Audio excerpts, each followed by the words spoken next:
आदाब नाजरीन, digital point news के साथ मैं हूं चौधरी आज़म और सबसे पहले आपको हैप्पी रिपब्लिक डे।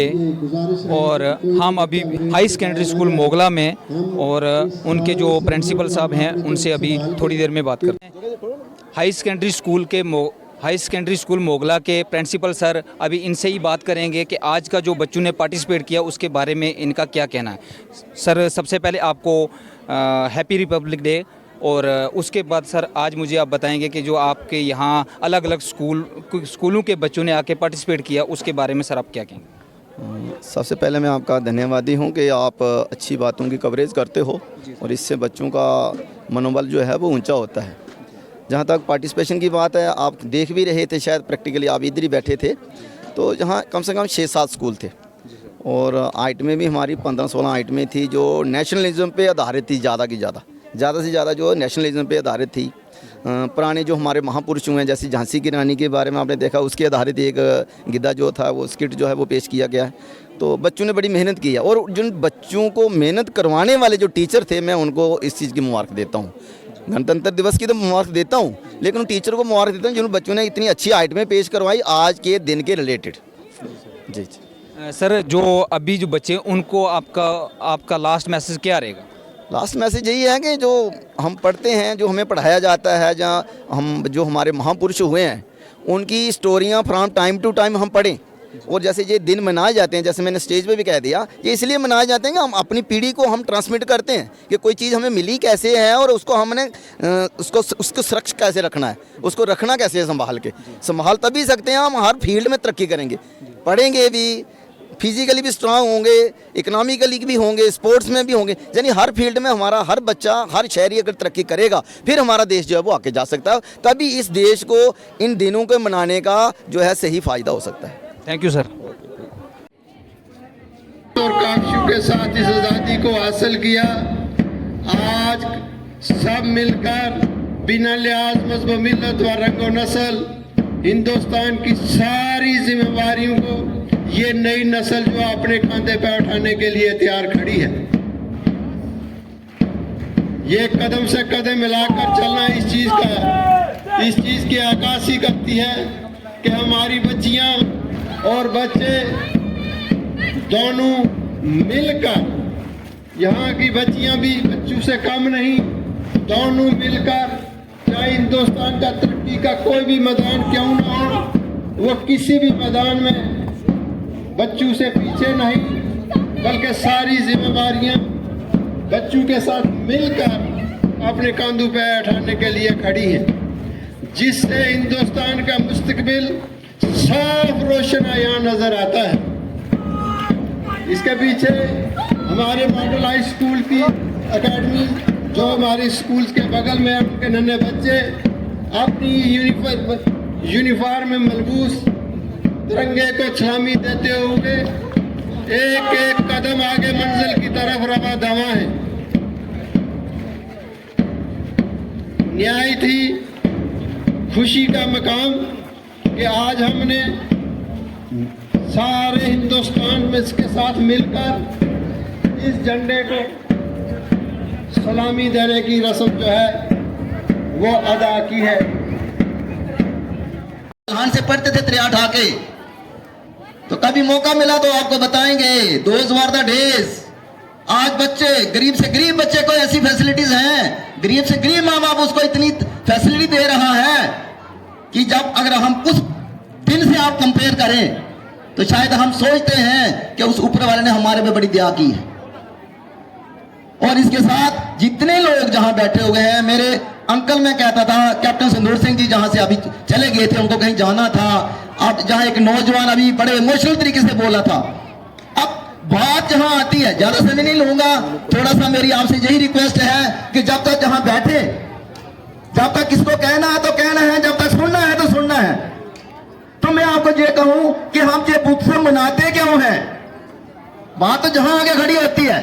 जो ठीक है 1950 में, 26 जनवरी 1950 में हमने मनाना शुरू कर दिया, उस दिन हमारा जो है जो संविधान था वो लागू हो गया, लेकिन फिर भी हर साल हम मनाते हैं, 15 अगस्त भी मनाते हैं। इसके पीछे कई बार हमें सोचना चाहिए कि लाजे क्या है। ये लॉजिक इस तरह से है कि जिन बुजुर्गों की, जिन्हें महापुरुषों की, हमारे बहादुरों के बलिदान देने की वजह से हमें ये दिन जो है वो मिला हुआ है, कम से कम हम उसको याद करें। और उसको याद करने से ये होता है कि हमारी आने वाली पीढ़ियों को प्रेरणा मिलती है कि नहीं भाई, अगर उन लोगों ने, हम तो हिस्ट्री में पढ़ते हैं ना, हिस्ट्री में पढ़ते हैं जी, राजगुरु जी थे, सुखदेव जी थे, सुभाष चंद्र बोस जी थे, हवालदार अब्दुल हमीद थे, अनगिनत लोग जिनका मैं नाम लूं तो शायद सालों साल लग जाएंगे। उन लोगों की वजह से आज हम बड़े आराम से बैठे हुए हैं। हमारे सिक्योरिटी फोर्सेस आज खुद खड़े हैं वर्दी पहन के, लेकिन तब हमारे इनको भी वर्दी पहनने को नहीं मिलती थी। तो मेरा कहने का मतलब यह है कि हम इसलिए मनाते हैं कि हमारे आने वाली पीढ़ियों को एक प्रेरणा मिले कि हमारे बहादुरों ने, हमारे बलिदान जिन्होंने दिया, उन्हें अगर हमें कोई गिफ्ट दिया है, अपना खून सिंचा के उसको हम संभाल के रखें। और उसको संभालने के लिए हमें उनकी तरह बनना पड़ेगा हर फील्ड में। अब हम कहें कि हमको देशभक्त होना है, तो देशभक्त यही नहीं है हम बॉर्डर पे जाके लड़े, वही देशभक्त है। हर कोई देशभक्त है, किसान से लेकर मजदूर से लेकर बड़े से बड़ी पोस्ट तक। जो काम हमें मिला है वो हमें बड़ा उस नजरिए से करना है कि हम देश को संभाल सके। एक किसान का बहुत बड़ा रोल है, एक सिपाही का बहुत बड़ा रोल है, एक टीचर का बड़ा रोल है।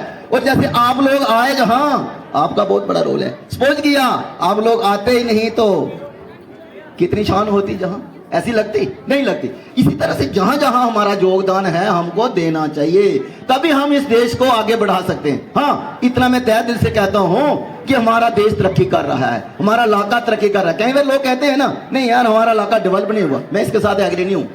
मैं 83 में मैट्रिक की थी, मैंने और फकरुद्दीन जी ने, और भी हमारे साथ बड़े साथी थे, तकरीबन उनमें से मैक्सिमम सीईओ हैं, कुछ AW हैं। तो मैं कह रहा हूं कि तब हम इधर से गुजरते थे, ये सड़क भी नहीं थी, छोटी छोटी सड़क होती थी।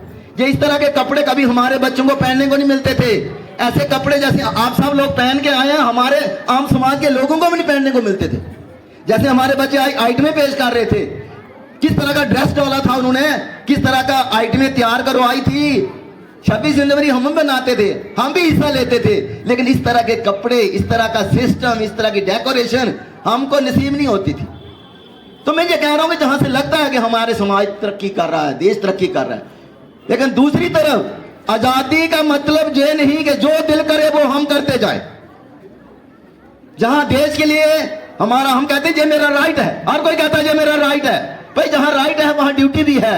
Rights and duties are always go side by side. अगर आपका राइट है तो first of all before taking the, before achieving the, before demanding the duty you have to perform the duty, after that you can claim for the right।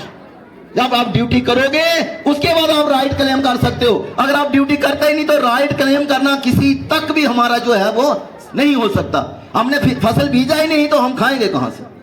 फसल बीजना हमारी duty थी और फसल हमें मिलना उस खुदा ने हमारा राइट है कि खुदा से मांगेंगे, खुदा हमने दी है और ये मेरा हक है, मुझे तो रोजी दे। रही बात सिर्फ 2 मिनट के लिए मैं आपको कहूंगा, अब इस देश को चलाना कैसे है। आप जब दिवस की बात कर रहे हैं ना, ये ठीक इस तरह से है जैसे हम देवी देवताओं की कोई बड़ा एक उत्सव आ जाता है, बाबा जीतो का एक मेला लगता है, झंडी मोड़ में मेला लगता है, बाबा मेईमल का मेला लगता है, ठीक उस तरह से 15 अगस्त और 26 जनवरी भी वही है। इसलिए उन लोगों को याद करने का मौका मिलता है जिन लोगों को कभी पता ही नहीं होता, उनको पता लगता है बाबा जी तो क्या थे, बाबा मेईमल जी क्या थे, झंडी मोड़ के बाजी क्या थे। और आज 15 अगस्त 26 जनवरी का मकसद भी वही है कि हमें एक एहसास होता है कि ये दिन हम क्यों मनाते हैं, और कुछ नहीं, ये हम अपनी आने वाली पीढ़ियों को ये चीजें ट्रांसमिट करते हैं और करना चाहिए, वरना आने वाले 50-100 साल के बाद तो हम ऐसे ही स्टोरी पढ़ते रहेंगे। तो इसलिए ये दिन मनाए जाते हैं।